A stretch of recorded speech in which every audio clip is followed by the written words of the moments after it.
Good afternoon. I'm going to call the December meeting of your Virginia State Board of Elections to order. I welcome folks for coming. We've got two big things today. The biggest, of course, is certifying the elections and signing 100 and some pieces of paper or more. And we also have some campaign finance appeals to adjudicate, which, as you all remember from the last meeting, is something new to us this go-round. So I'm going to ask that we call the roll. Chairman O'Bannon. Here. Vice Chair Dance. Here. Dr. Starr. Here. Mr. Peterson. Here. Secretary Alvis Long here. Great, thank you. There are two sets of minutes. Yes, Mr. Chairman, the November 4th and 17th, 2025 State Board of Elections meeting minutes have been distributed to the board for their review. If there are no corrections or additions, then I would request that you ask for a motion to approve them as distributed and presented. Second. All right. Any discussion? Please call the roll. Chairman O'Bannon. Aye. Vice Chair Dance. Aye. Dr. Stolle. Aye. Mr. Peterson. Aye. Secretary Alvis Long, aye.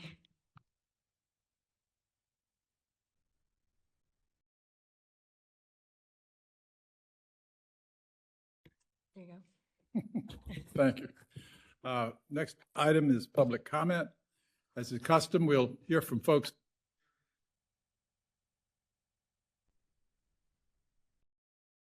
I got it. I'll watch it. It's all right. And just remember, if you're testifying virtually and you want it to count, we'll need to be able to hear you and see you. The new FOIA rules for this year. So anybody in the room wish to speak? Okay, anybody online, Franchelle? Okay.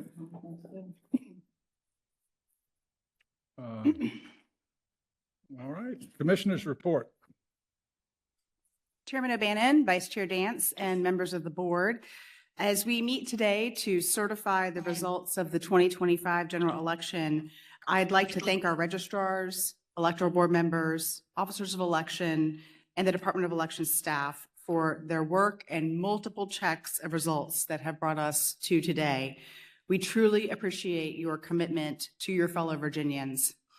At our last meeting, the State Board of Elections randomly chose the 92nd House of Delegates district for the risk limiting audit following the November general election. The RLA was held on Thursday, November 20th at 10 a.m. and included the cities of Norfolk and Chesapeake. The risk limit was successfully met in the first round, confirming that the voting machines accurately reported the outcome of the race. Today also begins the Department of Elections periodic review of regulations. Public comment opens today and is open through December 31st. To participate in this process, you can go to the Virginia Regulatory Town Hall online, search for the State Board of Elections, and click on guidance documents that are open for comment. And on the next screen, you will click on regulatory activity forums, and there you will be able to comment through December 31st. And with that, that completes my report. Thank you.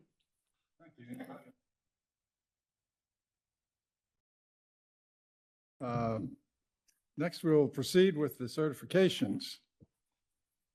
Cronin.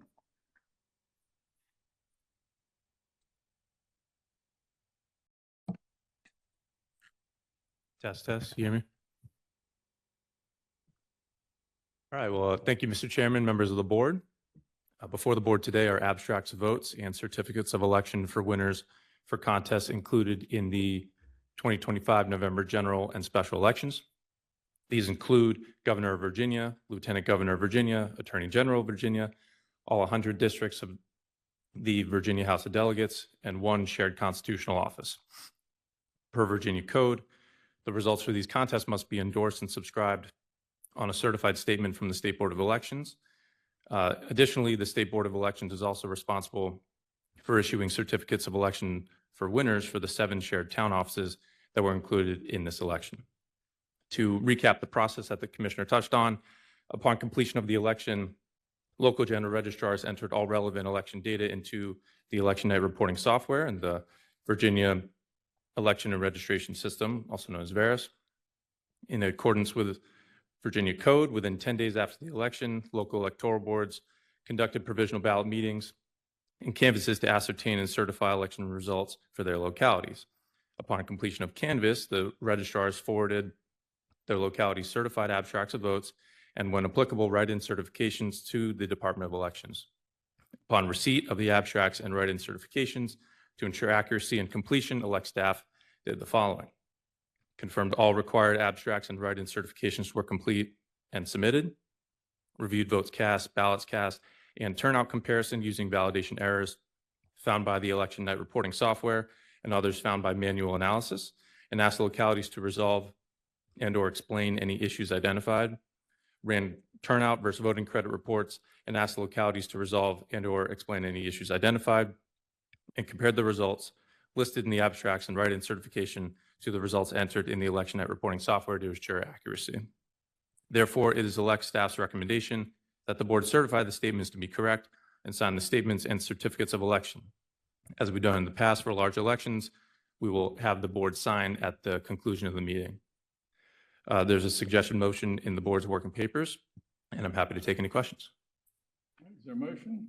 Mr. Chair, after reviewing the abstracts of votes cast in the 2025 November general and special elections, I move that the board certify the statements to be correct and sign the statements and certificates of election. Is there a second? Second. Any discussion? Call the roll, please. Chairman O'Bannon. Aye. Vice Chair Dance. Aye. Dr. Stolly. Aye. Mr. Peterson. Aye. Secretary Alves Long, aye. All right. All right, thank you all. I brought two big pens, so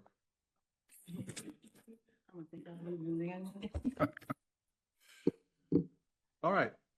The next item is the campaign finance appeals hearing as presented in the agenda. I think we have 4 that relate to elect, and then 7 that are related to the local registrars. So just for y'all's recollection, we had 2 PACs who we deferred last time in order to get some input from our council and from the ethics council here. And so that has been done, but these 2 will need to be republished and given their due process to show up on the agenda. So they'll probably be at the next meeting. So I think that's kind of where we are. So we have 4 from elect. 7 from the local. So good afternoon. My name is Emily Mynarski, and I will be presenting the petitions for appeal for the campaign finance penalty appeals hearing. All petitioners were notified of the hearing date and were provided with the option to provide oral testimony for both state and locally assessed penalties. Elect staff are present to answer questions. And for the locally assessed penalties, the general registrar was requested to attend. For the sake of time, all provided petitioner grounds are summaries provided by elect, and full petitioner statements are included in the petitions. Please note that suggested motions are included in the board's working papers for each petition. So, Mr. Chairman, if the board is ready, we will start with the state assessed penalties. I do want to make a note that when there were previous decisions that we made, that these cases are similar. I think you all have Yes. made a notation of that in your paperwork, which I think we'll find helpful in consistency. If there were parallels, then we did add a note that there were similarities in the cases. Thank you. All right, so are we ready for the first petition? Okay, awesome. All right, so we are going to start with Kathleen Murphy for delegate. I believe that they're going to be online virtually. So the petitioner for this case is going to be William Suttow, who is the treasurer. There were 3 reports that were due between September 15th, 2025 through October 27th, 2025. None of the reports were submitted as of today's date. The basis for appeals are going to be that the circumstances made filing the required report or requesting an extension by the deadline if practical. They're requesting either to waive the penalties in whole or reduce it to $300 total from the total assessed penalty amount of $3,000, which is where it stands now. So my understanding is the grounds for relief that was provided was that Kathleen Murphy had health issues and her treasurer is also her caregiver. They do allege that this caused the late filings. And I believe William Suddow and Elise Vess are available for questions. All right, thank you. We'll be glad now to hear from the petitioners if they. Yeah, I think this is Bill Sudo, and I think it's set forth in the, in our request, some background here, but former delegate. Can you turn up your volume? Can you turn up your volume? Can you? Does this help? A lot. Oh, sorry about that. Okay. Different platforms are different with my volume here. So she was hospitalized several times, multiple times over the last year, and just made it very difficult for me as both her spouse as well as the treasurer to finalize these reports. But we've engaged Elise to help, catch up, and going forward, we're also trying to close down her delegate committee. And I had an administrative assistant at my office working with multiple folks to figure out the most expeditious way to shut it down, and we never really got closure on that. But again, my request is that either you waive or just reduce the penalties to $100 per report, and I will undertake with all due diligence, with Elise's help, to complete these filings and then to take steps to close down this committee.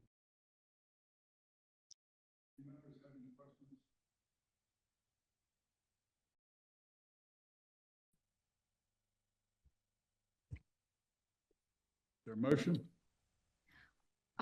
Before we possibly get into a motion, we do want to comment from elect that, I got the cart ahead of the horse. Let's hear from elect. yeah, sorry. So relief cannot include the exemption from filing the required reports. And since they haven't filed the required reports, it might be best that the board grant the requested relief if you are inclined to extend the deadline to a date that's set by the board. Because we have to have them file the reports. Is that similar to the case we had Yes. last time? Tammy Bilski, she should be here today, but she was continued on that as well. And I'm just curious, has this campaign had any other late filings historically? Yes, they have had $2,300 in penalties prior, at least that are unpaid.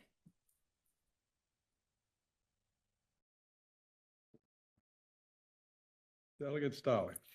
Mr. Chairman, just for my clarification, so you're saying that previously we have deferred action on a individual until we were certain that they were able to file the appropriate reports and close out their accounts. Is that correct? So what you could do in this case, which might be possibly best, is just extend the deadline for that individual to meet that requirements to either close out or file those reports before, on the basis that they'll get that relief. So that relief would be granted if they meet the requirements of filing those reports. All Mr. right. Chairman, I would make a recommendation at appropriate time. Anybody else have any discussion? Floor is yours. Thank you, Mr. Chairman. I would move that we defer action on this until the next meeting.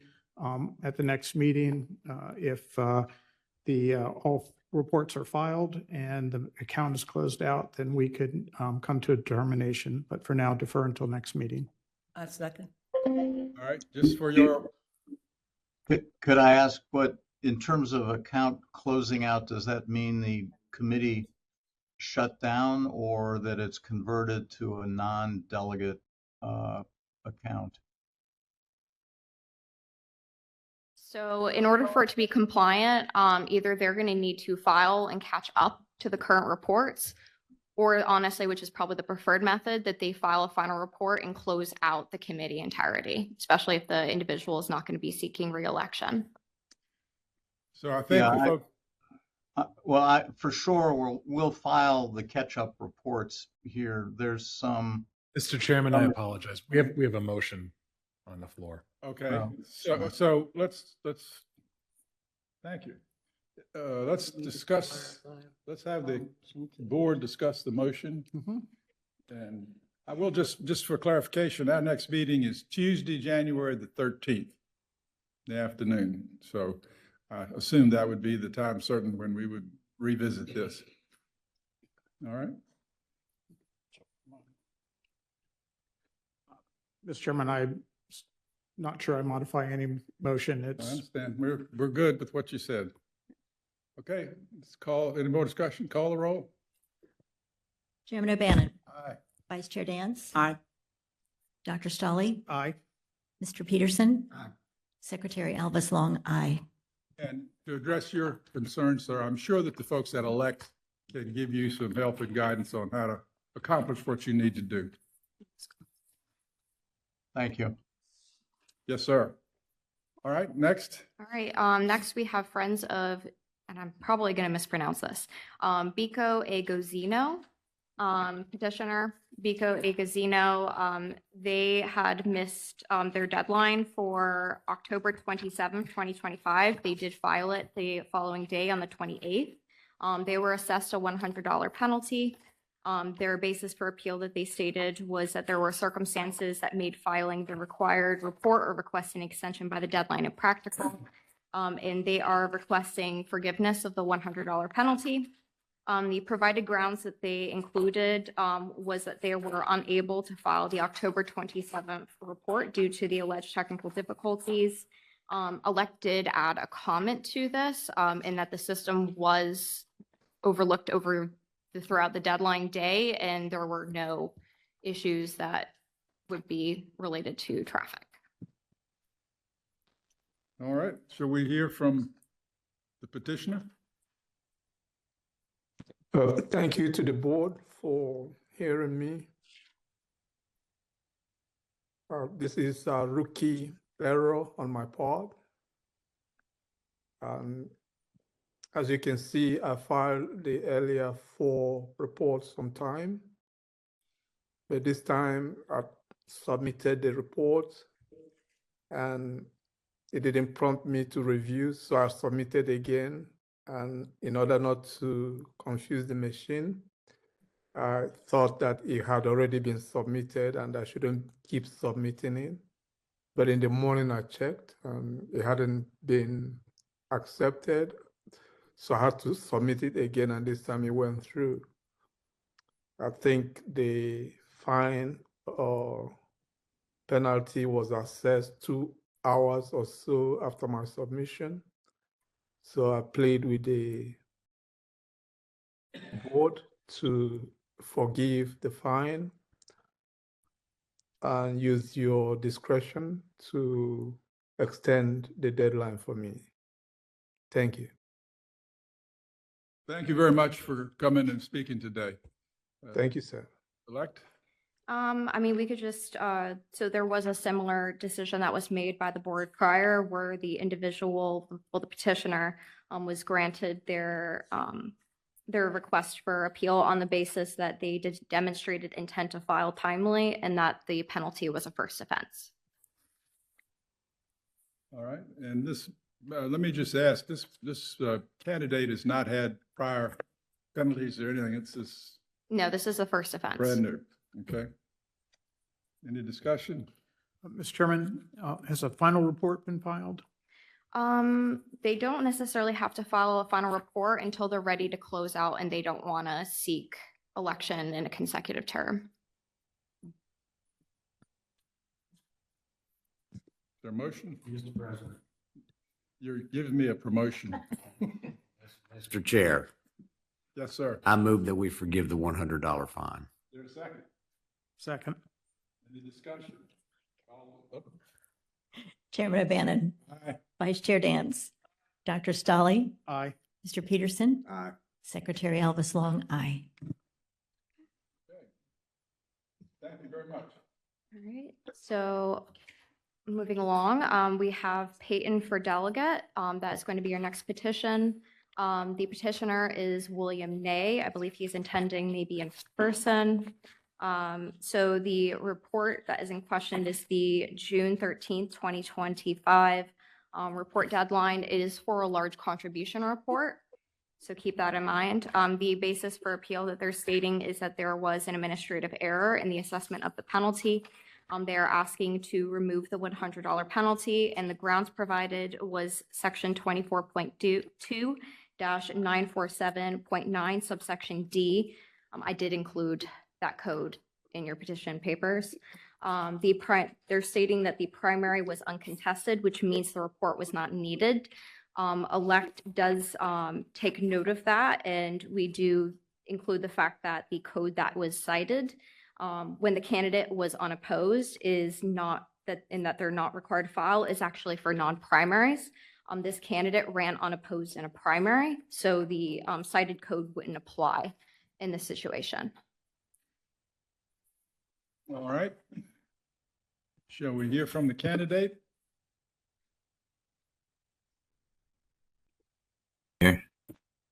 And my Bill Ney, my treasurer, is also here.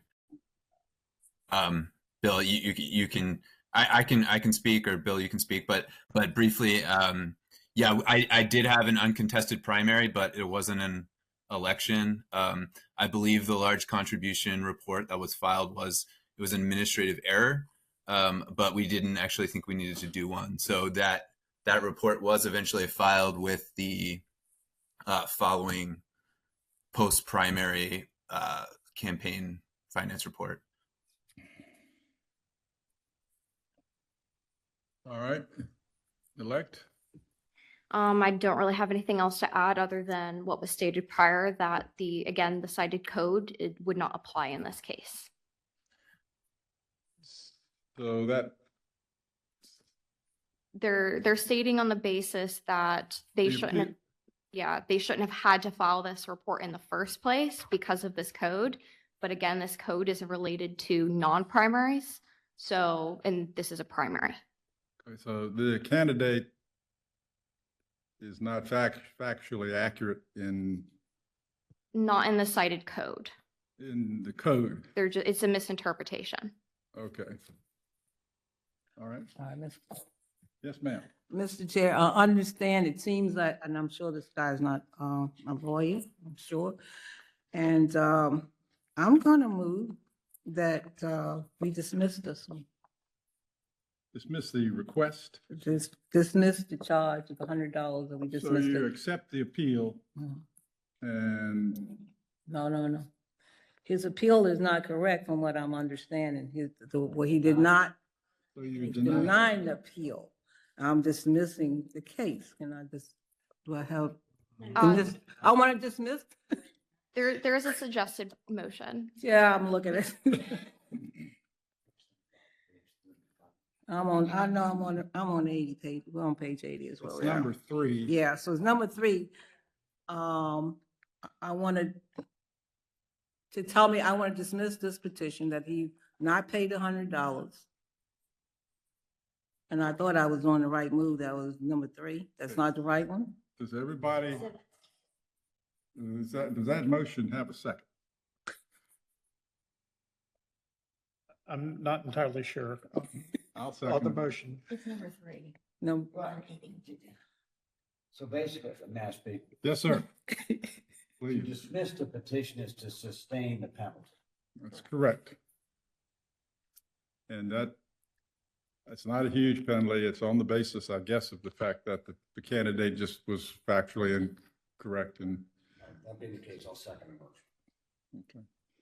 No disrespect. That's the way it is. All right, any further discussion? Call the roll. Chairman O'Bannon, Aye. Vice Chair Dance, Aye. Dr. Stolly, Mr. Peterson, Aye. Secretary Alves Long, aye. Okay. Okay, thank you, sir. So this is going to be our last one for the state assessed. So it's going to be the committee Go Red Virginia PAC. The petitioner is Megan Hainsworth, who's the treasurer. They are appealing the missed filing date of, it looks like October 24th, 2025. I believe this is also a large contribution report. It was submitted on the 26th of October. The penalty is for $1,000, and their basis for appeal was that circumstances made the required report or request an extension by the deadline impractical. And they stated that they experienced banking issues with their deposit and failed to file the report in a timely manner. We elect does want to note that large contribution reports are due within 24 hours of receiving the contribution in hand knowingly, not necessarily when it's deposited into your bank account. Okay. And we hear from the appellant. Yes, I believe Annotator and Megan is in person. Okay.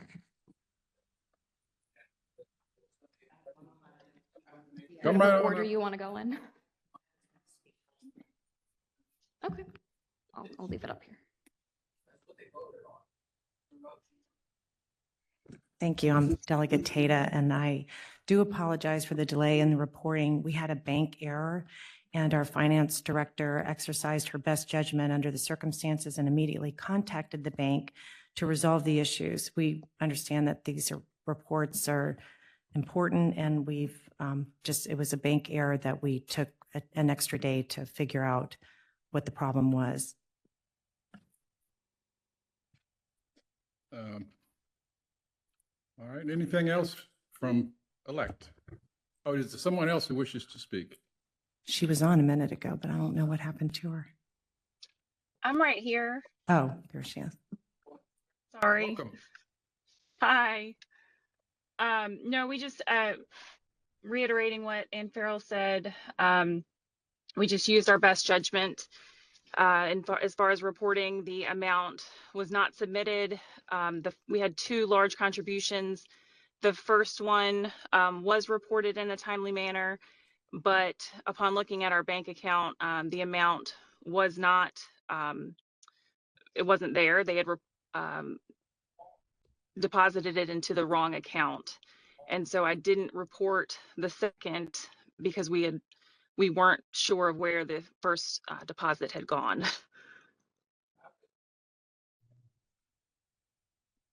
So anybody have questions? Chris? Mr. Chairman. So this isn't, Mr. Chairman, this isn't your campaign account, correct? No. This is a PAC. So this is a separate PAC that's doing the reporting. Right. Okay. Thank you, Mr. Chairman. I'm sorry. So let me just be the dummy here. I think I just heard that the current rules are that the large contributions need to be reported as soon as they are received, not And when not- they are put in the bank. So That's what's right. your all's response to that? Well, the response is that we did not know that was the rule, that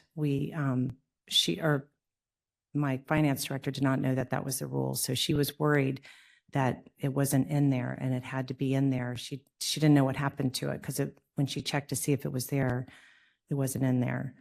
So she just didn't think that she could report it.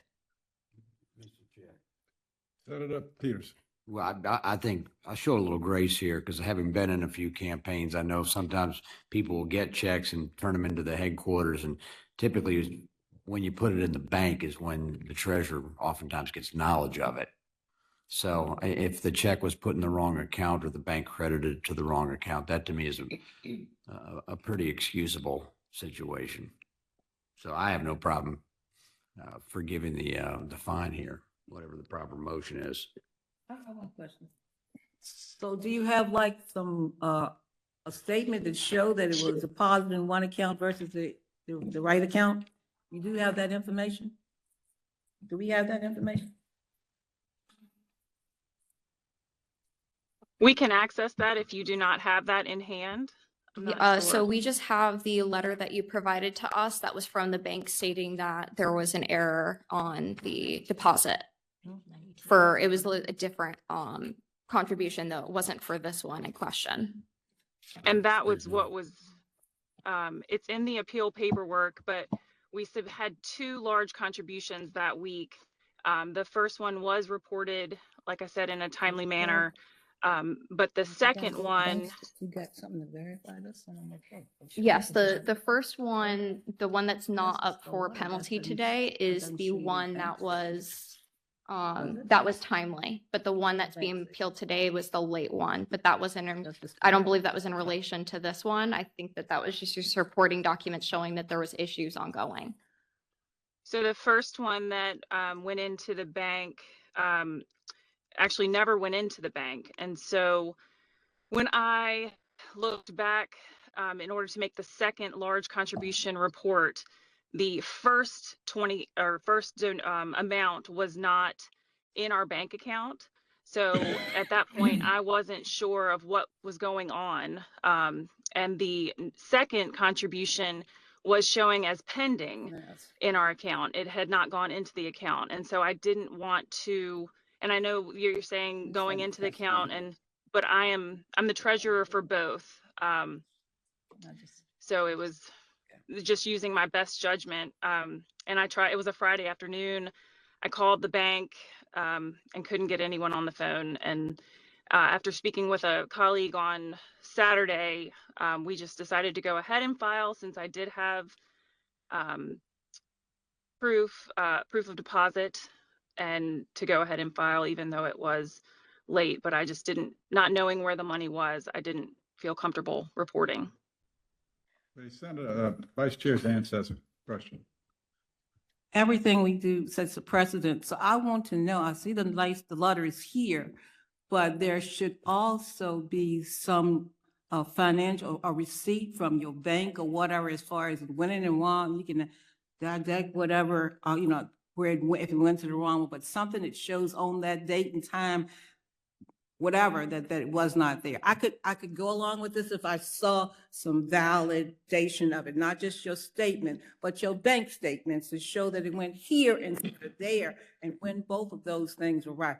If it happened, that's fine, but I just like a little validation. I feel what you're saying, and I trust what you're saying, but for me, I like to see something concrete. And So I could- apologize. I I would- thought that was in the appeal paperwork, but we can certainly get those records from the Am I bank missing it? statement. Is it here?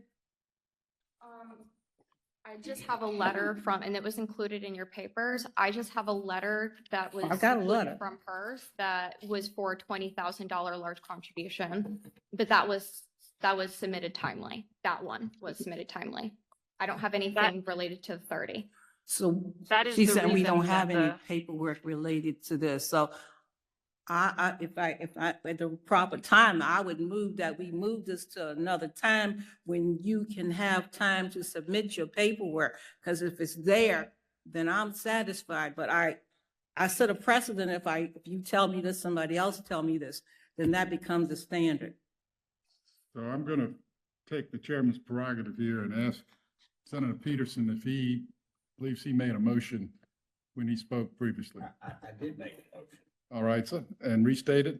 Pursuant to 24.2-9.3.6 of the code, because the petitioner has demonstrated good cause to justify release of the assessed penalty, that move the state board granted me forgive the $1,000 fine. Is there a second?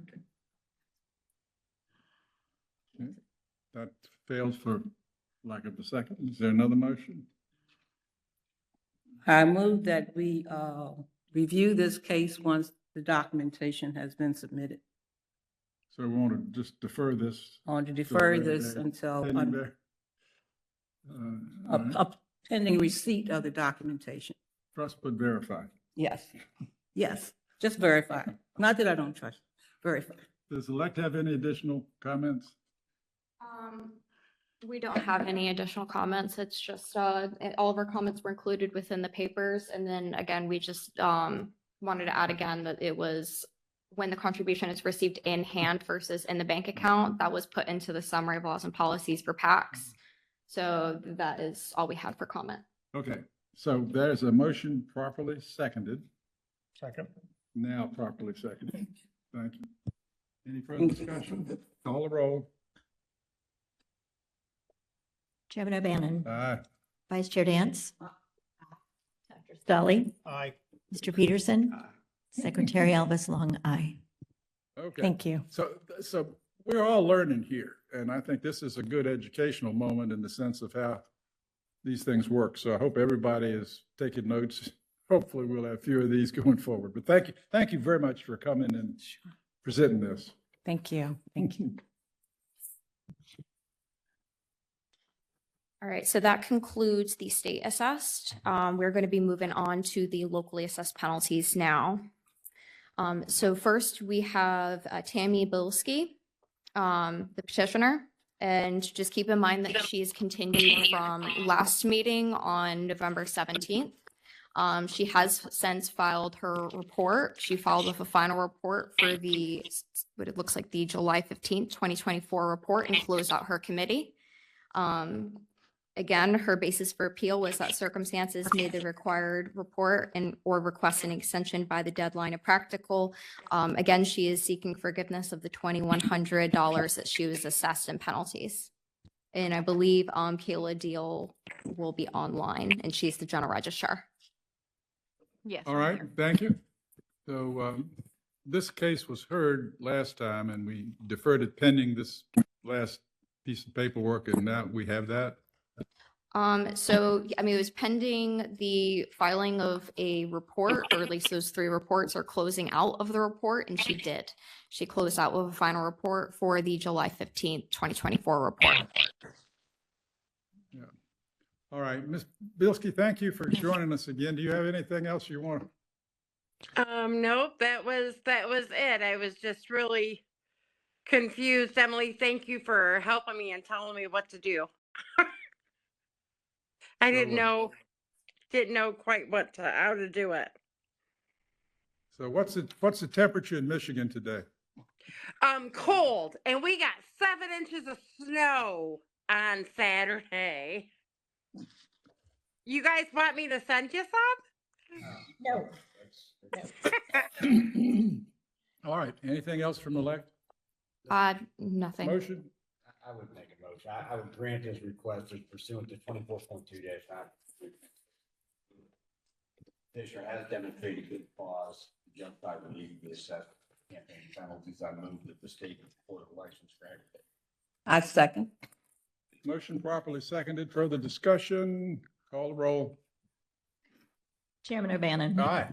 Vice Chair Dance. Aye. Dr. Scully. Aye. Mr. Peterson. Aye. Secretary Elvis Long, aye. Okay. All right. So next we're going to move to Stacy Rush, who's also the petitioner, as well as the name of the committee. The reports that are appealed are the July 15th, 2025 report and the September 15th, 2025 report. Both were submitted on October 1, 2025. Their basis for appeals was that circumstances made the filing the required report or requesting an extension by the deadline of practical. They're requesting relief of the full assessed penalty amount of $1,100. And the candidate is alleging that they are new and they did not realize they needed to file an exemption form. I believe the general registrar, she's on leave, so she's not going to be able to attend today.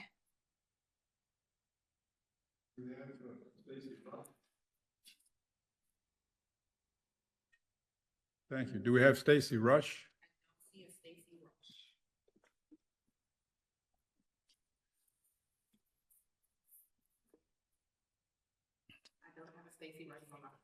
So we don't have Stacy Rush and we don't have the GR. Nelson? Elect doesn't have any commentary on this really, other than that was provided in the working papers. So now I'm going to ask, the legislation has got some very specific timelines in it about these appeals, right?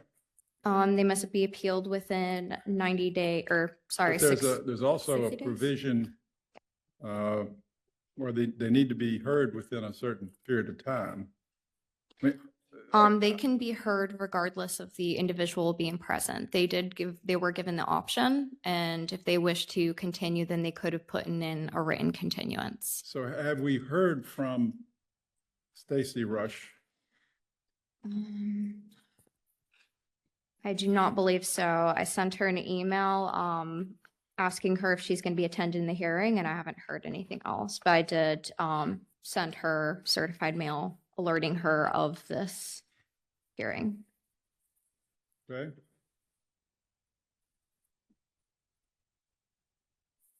Any members have any thoughts?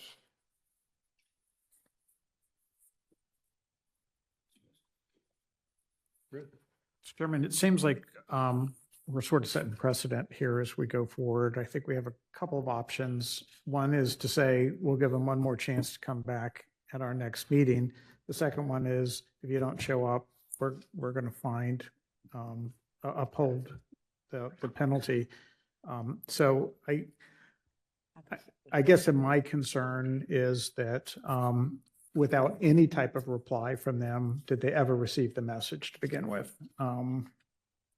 So I truly have mixed motions, would like to hear from other members of the board of whether they think we should make a decision now or defer to the next meeting to give one more opportunity. I could go along with it friendly, if that was a friendly motion you're making, I could go along with it, that we give them a specific set time. And if we don't have it, then we just. Any other discussion? Is there a motion? I'm still not clear what the Yeah. meeting's sense. Well, Mr. Chair, if I might. So the general registrar assessed the penalty. The candidate has appealed the penalty. The appeal now comes before us. The appealing party is not present. The general registrar is not present. Obviously, if we do nothing, it's as if the appeal doesn't exist, so it just defaults back to what was decided by the general registrar, which, right, wrong, but never indifferent. That's always a good judge. So you're speaking for or against? I'm saying let's just make a decision, okay? Get off the. Yeah, so I would just say I would move to dismiss the appeal because the appellant's not here. And I don't see anything on the record that sua sponte would cause me to vacate the decision. That's a proper motion. Is there a second? I'll second that. So the motion is to dismiss the appeal. Everybody understand? All right. Any further discussion? Call the roll. Chairman Bannon. Aye. Vice Chair Dance. Aye. Dr. Stolly. Aye. Mr. Peterson. Aye.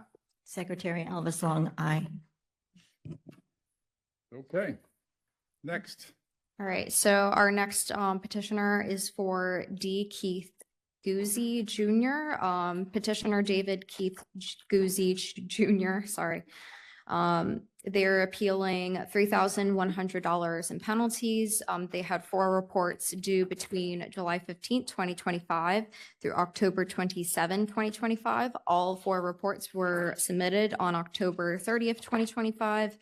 Their basis for appeal is that circumstances made filing the required report or request an extension by the deadline are practical. They're seeking full relief.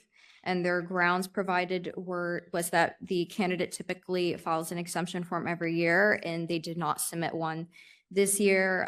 And had they known that they were filing a late report or first late report, that they would have rectified the situation and wouldn't have got more penalties. I believe, I'm not sure if Mr. Guzzi is on virtually. I know the general registrar is on. Great.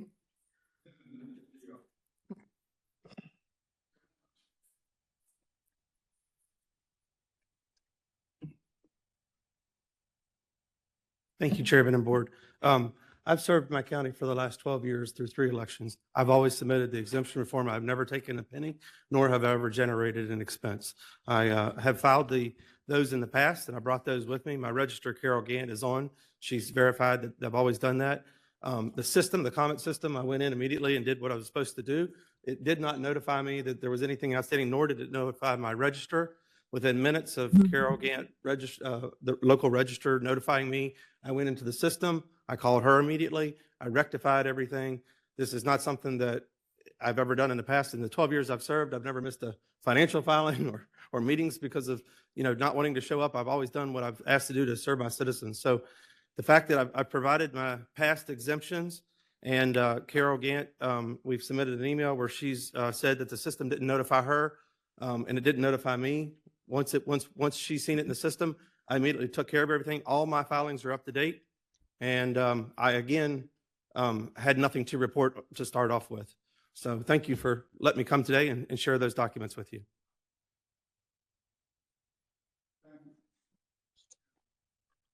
She's online. I'm here.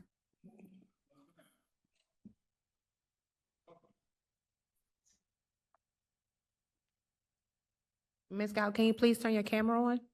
I just did. Yes. Keith is entirely correct in everything he's told you. And I cannot look up an account by the candidate name. You can only look up the account as it is stated on the candidate's filing papers. Therefore, I could not notify him prior to when we came across everything. But Keith has made due diligence to get everything in order.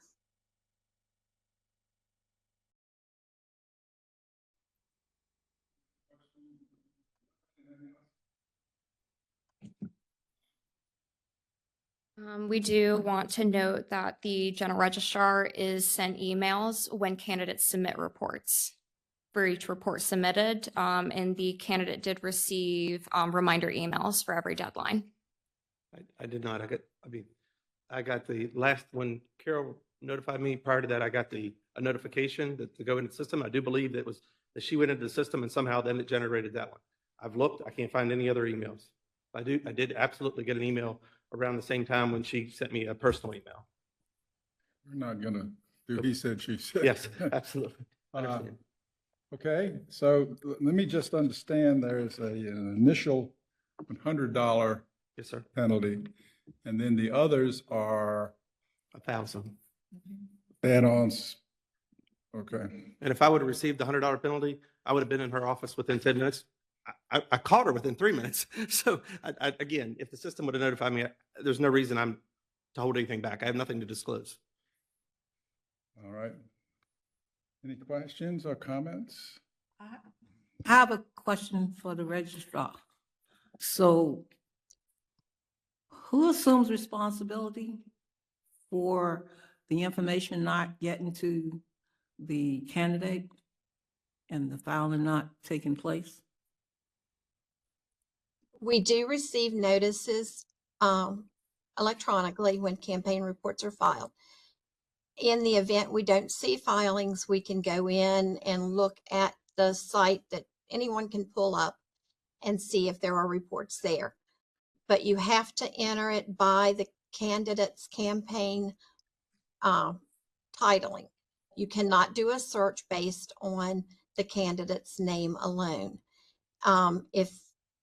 Depending on the wording, it's just going to return search not found.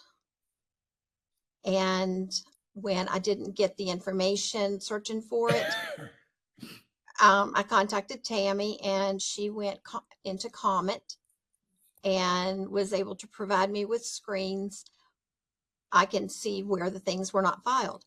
If we had access to that, we could monitor it a little closer. At the same time, it's a state system and I'm not sure we want access to it. So it's kind of a two-sided thing there. Carol and I found a few things with the comment system that it's lacking. It took me, I think she got 16 emails from me when I tried to file 4 times. Oh, I'm sorry. The comment system is lacking in some way. When I tried to file the 4 times, they went through 16 times. So she walked in to all those emails the next morning. The system is is needed, it needs a little help. Which again, if you register in the system and you don't hit a gate in the system ought to automatically access the penalty and tell you that you had a penalty. It does not. So, thank you all. All right, is there a motion or? Yeah, Mr. Chair, I move that he gets the initial, the $100 that he should have paid, and that we remove the rest. Which one of these motions? do I That focus would on? be partial relief in the middle. Well, Okay. not exactly the I dollar. move for partial release. That's what it is. All right. $100. Is that motion seconded? So it's $100. $100. Is there a second? Second. Okay, any further discussion? Can we use the $100 to help the comment system? Okay. All right, call roll. Chairman O'Bannon. Aye. Vice Chair Dance. Aye. Dr. Stolly. Aye. Mr. Peterson. Aye. Secretary Alvis Long, aye. All right, thank you And very just to be much. clear, if I close out the system then and pay the local, the $100 to the local treasurer, I'm done? Is that correct? Yes. Yes, and I'll get an email from you all about that. Are you trying to qualify? No, just saying, I'm done once I pay the $100 and I close out the system. Email me after. Okay. And then I'll, yeah. Thank you. We'll Thank get you you all. straight. Okay, Right. next. All right, so the next one is Jeff Vaughn. He is going to be, I believe he's attending in person. And again, the general register for this one is also Carol Gaunt. The reports that are appealed are the July 15th through the October 27, 2025 reports. One was submitted back in September and the rest were submitted in November. The total assessed is the same amount as previous, which is $3,100. He is also requesting forgiveness for all assessed penalties. He's stating that there was administrative error in the assessment of the penalties. And he just stated that he didn't think he had to file the reports. And he's here. Good afternoon, Chairman and the members of the board. Jeff Vaughn here speaking. And as Mr. Guzzi stated, the comment system to me is pretty cumbersome. And I'm not a computer guru, but it's a total misunderstanding on my behalf as far as timeliness of filing and all that. I ran for re-election in District 5, didn't collect any campaign money, didn't put any signs out, basically just got my name on the ballot. And this is actually the fourth term of serving District 5 in Page County. And all I ask for is that these penalties be waived. And that's all I'm here for. Yes, sir. Thank you for hearing me. Ms. Galt? Registrar? He is correct. Everything is very similar to Mr. Guzzi's. Right down the line, there was no filing of an exemption form, and it created the same circumstances. Please put your camera on. Oh, I didn't know it had gone off. Sorry. That's okay. We got that rule. Yes. Thank you. As I said, everything is exactly like Mr. Guzzi's, right down to the exemption filing. All right, thank you. Mhm. Any members have any questions? Is there a motion? Mr. Chairman, I move that we give the same relief that the prior applicant as we sustain the first $100 fine and give the remainder. All right, that is properly seconded. Any other discussion? Call the roll. Chairman O'Bannon. Aye. Vice Chair Dance. Aye. Dr. Stolly. Aye. Mr. Peterson. Secretary Alvis Long, aye. Okay. I thank the registrar and I thank the candidates. Thank you, sir. Thank you. Sure, it would be an impressive letter when it came with $3,100 for. Yeah. something that I nobody- thought I was going in a cardiac arrest. Thank you, sir. Thank you so much.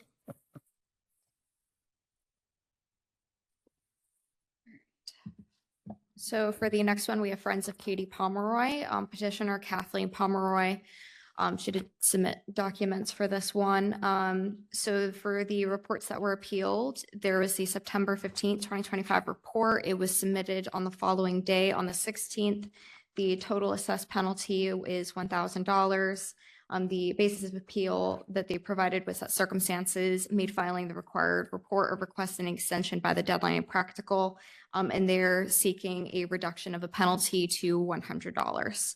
The grounds that they provided were that the petitioner was unable to file due to a combination of being ill, traveling internationally for family obligations, lack of connectivity at the airport whilst traveling, and illness in the family. The petitioner has stated that the $1,000 penalty would be a financial burden. All right. Do we have the candidate, the petitioner?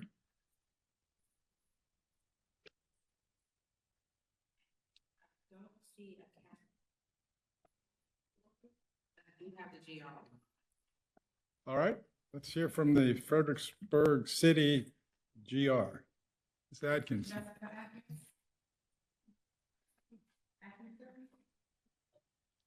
Hello. I'm just. Welcome.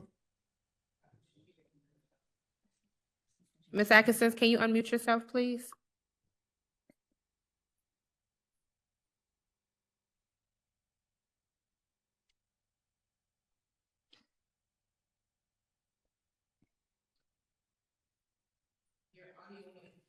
I'm sorry, your audio went out.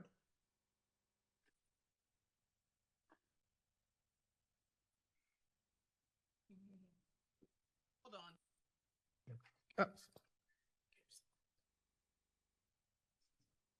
Can you say something now? No. Is there any way you can mute yourself and then unmute yourself again?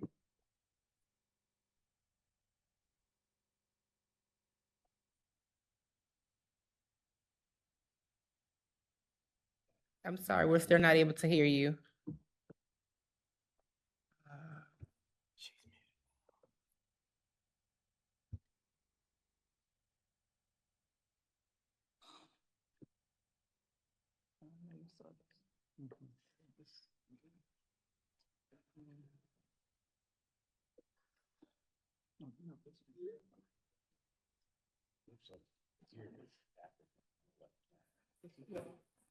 It's not the, it's not the.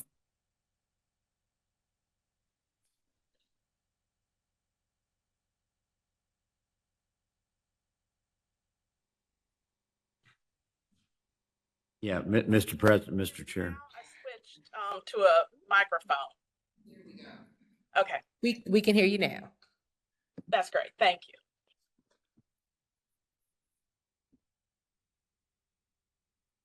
Ms. Pomeroy has been on the school board for many years. This is actually her third campaign, and she is a late filer for many times. This is not her first time. In fact, she still owes me her original $100 fine from this campaign cycle. All right. Swear out a warrant. Okay. What's this appeal dealing with? I mean, it's a second filing? Yes, her second fine of $1,000.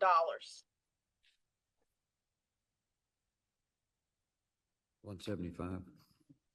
Eight.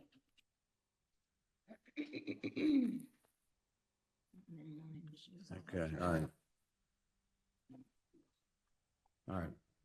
Mr. Chair,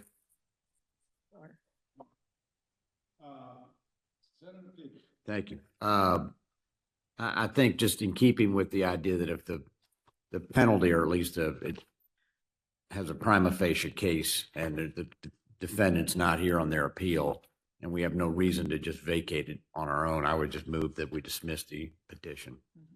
So that I'll make that motion is motion. to dismiss the appeal, I'd second. and that would be Dismiss the appeal, right? consistent with similar actions which we have taken as documented in the. Call that the Peterson Doctrine. It's as good as the Monroe. Less profound. Okay, any further discussion? All right, call a roll. Chairman O'Bannon. Aye. Vice Chair Dance. Aye. Dr. Stolly. Aye. Mr. Peterson. Aye. Secretary Alvis Long, aye.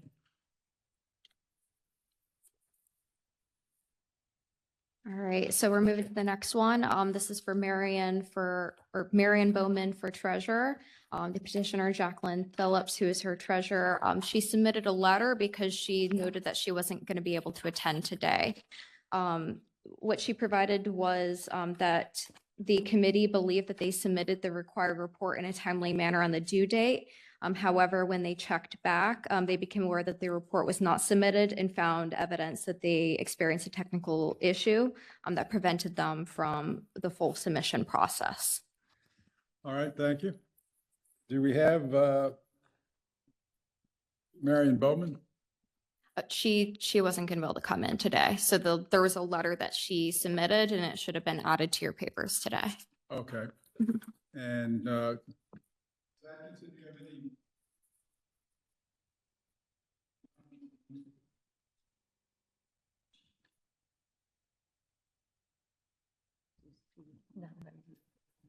Ms. Atkinson, do you have anything else you want to?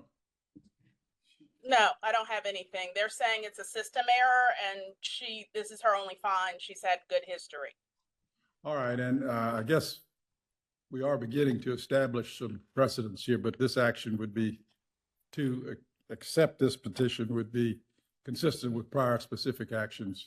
Yes. In similar cases. Yes, she added the logs from that day that showed that she did try to at least attempt to get to the review and submit portion of All right. comment. So she made an attempt and she's a first time.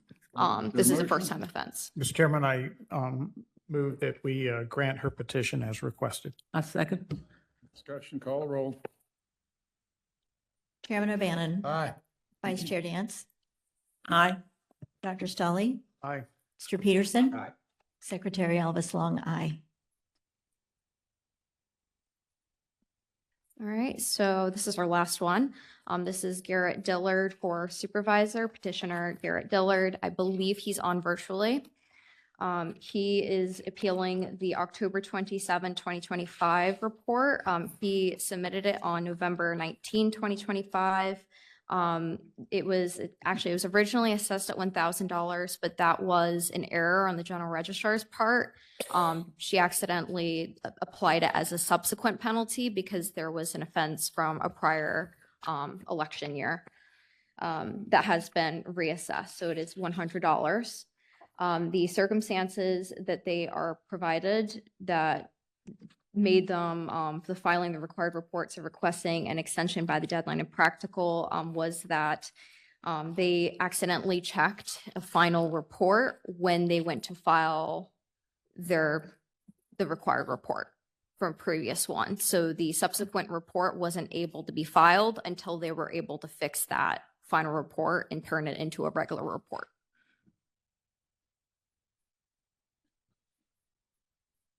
All right.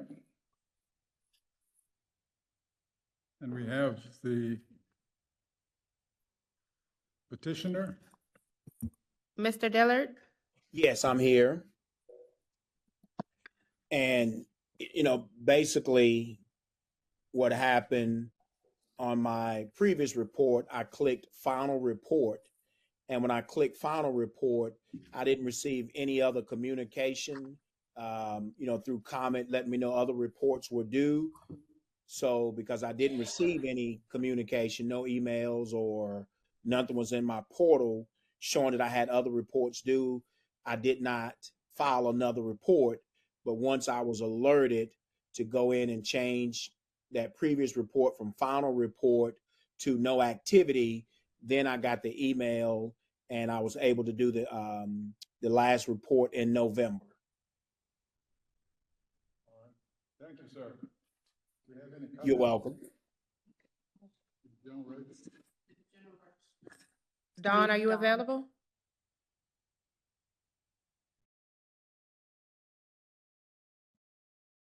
Yes, I'm here. There you go. Sorry, I'm in vehicle.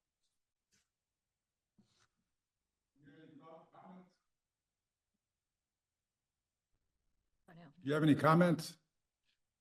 No, sir, I did try to notify Mr. Dillard in person. I ran into him and said, "You haven't filed your report." And he said, "But I have," and showed me his phone, but I didn't see where it had been filed and didn't get notification that it had been filed until he filed it November the 19th, which became his final report. Okay. So, anybody have any questions? So what is I'll ask the dumb questions. But what is the normal, so this person apparently checked the wrong box? So my understanding is he normally files no activity and those boxes are right next to each other. So when you go to select for no activity, right under it is final. And if you check is final, it closes you out when you go to file that report. So that precluded him getting another notice because it had already been filed? There was no notice. Once you close out your committee with a final report, no more notices are sent out because as far as comment is concerned, it's a closed committee.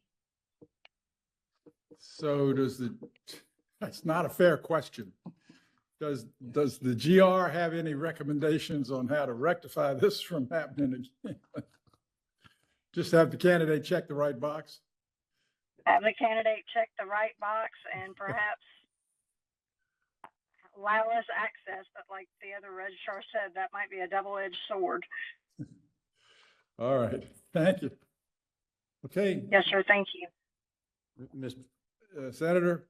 Yeah, Mr. Chair, I think that this seems like an excusable mistake, or I don't even know if it's a mistake, but excusable. So I would grant as requested pursuant to the code, good cause that we forgive the assessed $100. So as a motion properly made to grant the requested relief, is there a second? Second. Okay, any further discussion? Call the roll. Chairman O'Bannon. Aye. Vice Chair Dance. Aye. Dr. Stolly. Aye. Mr. Peterson. Aye. Secretary Alvis Long. Aye. That concludes the appeals hearing for today. Another exciting. Thank you all. Another exciting day. But we're learning. Okay, so now we're going to have a brief closed session and then we can just do our thing. Well, you know what? Mr. Chair, Yes, ma'am. I move that the board go into closed session for the purpose of discussing pending threatened litigation in accordance with section 2.2-371 F. Susan Beals, Commissioner of Elections, Andrew Murphy, and Dennis Polio, Office of the Attorney General, and will attend the closed session because their presence will reasonably aid the board in its consideration of the subject of the meeting. Thank you. Is there a second? Call the roll. Chairman O'Bannon. Aye. Vice Chair Dance. Aye. Dr. Stolly. Aye. Mr. Peterson. Aye. Secretary Alvis Long. Aye. All right. And then we don't adjourn until we finish that. Okay. Okay, is there a motion? Mr. Chairman, I move to reconvene the meeting in open session and take a roll call vote certifying that to the best of each member's knowledge, only such public business matters lawfully exempted from open meeting requirements under this chapter, and only such public business matters as were identified in the motion by which the closed meeting was convened were heard and discussed by the State Board of Elections. Is there a second? Second. Discussion, call the roll. Chairman O'Bannon. Aye. Vice Chair Dance. Aye. Dr. Stolly. Mr. Peterson. Secretary Alvis Long. Aye. Great. So the remainder of the meeting will be signing, and then once everything has been properly signed, we will be able to adjourn this December 1st meeting.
Signatures having been properly obtained, is there a motion to adjourn?